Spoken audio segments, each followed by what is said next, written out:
Greetings and welcome back. Today we are looking at Meatball Party. What's up with the names in this show? It sounds like the creator suffered from severe starvation or something. I mean, legendary sandwich, hey pizza the sandwich thief, and so on. For some strange and odd reason, all of the jokes are mainly food related. While this might work for 1 or 2 episodes, the creators thought, hey, let's just milk away until it's completely dry. This is Meatball Party. The episode starts out with Meatball Party! And I'm not kidding here, a song right from the beginning.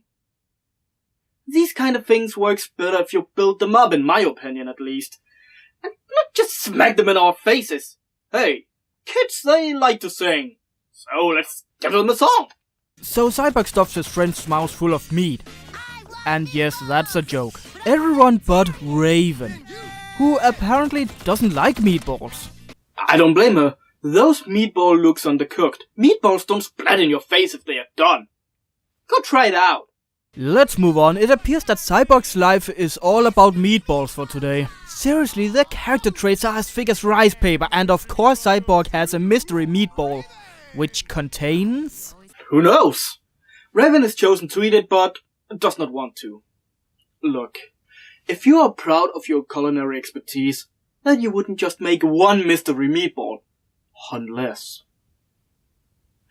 Mystery meatball is made of people! We have a montage of the Titans forcing Raven to eat the meat. Eat the meat! I must have a dirty mind since... that just sounds wrong. But to make this episode even more awkward, they even tries to force her in the bathroom. Eat the meat. Just imagine how that conversation goes between the family. Timmy, what are you watching? Teen Titans Go, Mom. That's so. Is it exciting? Yeah, the other Titans are forcing Raven to eat the meat in the bathroom. You're not supposed to be on those kinds of websites! So finally, due to group pressure, she's finally eating it, resulting in the song... She gonna eat it! She gonna eat it! She's gonna eat it! As if this episode wasn't already creepy enough. Raven eats the meatball only to find out... What did you put in that thing? Well, it's a cyborg meatball. So Due to extremely childish behavior, the Angrynator have come up with 2 jokes to this clip. Meatballs are made of computers! Did Raven just eat Cyborg's ball? Pray that your mom doesn't enter the room. But of course, having no culinary skills at all, Cyborg puts metal parts inside the meatball, and this apparently cracked Raven's tooth. My tooth. And from experience, believe me, that hurts. We cut to the next day where Raven is giving Cyborg the silent treatment. Silent treatment? I love the silent treatment. Oh no! Beast Boy got an idea! Hide your children and brains! Apparently, Beast Boy the Jerk Almighty is putting on Raven's cloak. Let's see if it fits. Fresh. Oh no! Flea! He's not turning into an octopus. Continuity! What's that? Apparently the creators doesn't know. Actually, just take a look at the wiki. Any episode will do. In the continuity section, most of what's written there is actually just, well, Beast Boy wears the same shirt. It's incredibly bad. So Raven finally cracks after Beast Boy has turned Cyborg into a frog and Robin into an unicorn. Yeah, apparently My Little Pony is still funny to make fun of. Is people even watching that show anymore? I'm not talking because that stupid meatball cracked my tooth. Nevertheless, Raven's demonic vein summons forth a Tooth Devil, clearly referencing my World of Warcraft character. What? I made him win Wrath of the Lich King with new. You have an octopus living in your mouth? Are you that close your mouth! Close your mouth! You know, some might say that this clip is lousy, uninventive, and just crying out for a laugh. But they beat up Beast Boy, so I don't care. Another thing to notice, Raven's not wearing her cloak and yet she's still herself. Give these guys an award for best continuity ever. I'm sorry, SpongeBob. You just didn't make it. You showed you cared once in a while. But keep up what you're doing now, and you might have a chance. We now partake in the hilarity that is Beat Up Beast Boy montage. Because the world and God hates what you become, you little rascal. Seriously, Beast Boy was quick, quirky, and really, really funny in the first show. So, this scenario ends up with Beast Boy being eaten. Joy. And now, Raven has to go to the dentist. We're taking you to the dentist. Whoa, guys, if they seal that tooth, Beast Boy will be stuck in there forever. Well, nothing we can do about it now. Wow, even his best friend doesn't care about him. Wait a minute. Is that supposed to be a Lazy Town or maybe a Where's Waldo reference?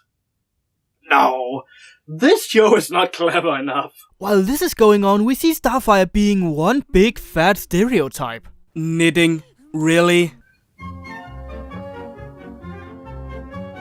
Hey, let's be cool for the kids and use terms like bra and YOLO and make the boys do boy stuff since it's amazing.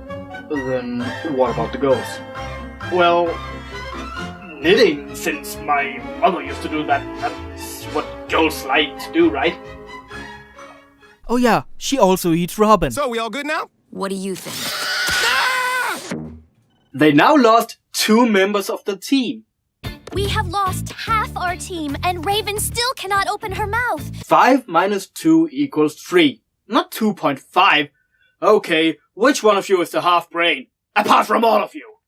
But Cyborg has a solution to fix the problem. There's only one thing we can do. Meatball Party! Raven eats Starfire, and now we have a game of charade. You're going to communicate by drawing pictures? Then why not just write something? Okay, my bad.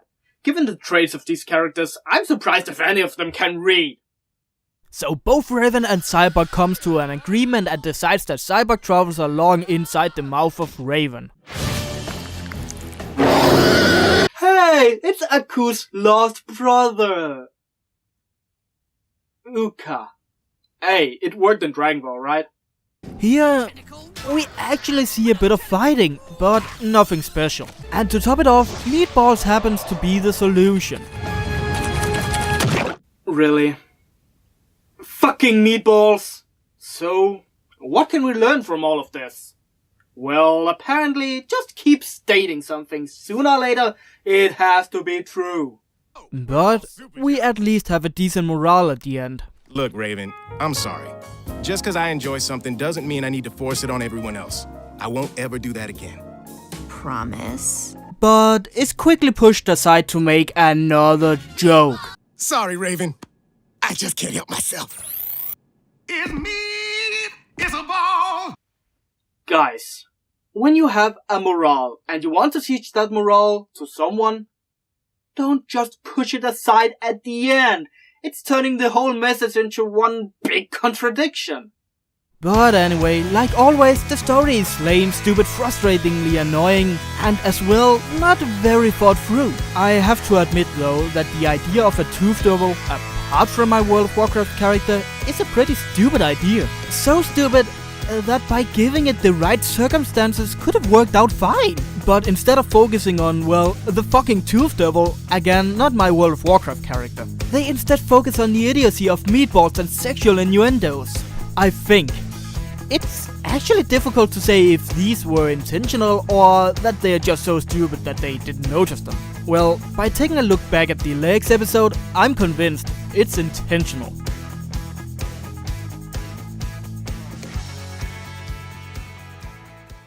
But that is this episode, and by God, they just keeps getting worse and worse. Well, only one thing left to say. Why is the couch still a fucking burrito? Just look at it. It's a fucking burrito. I'm the Angrynator, terminating bad movies for your entertainment.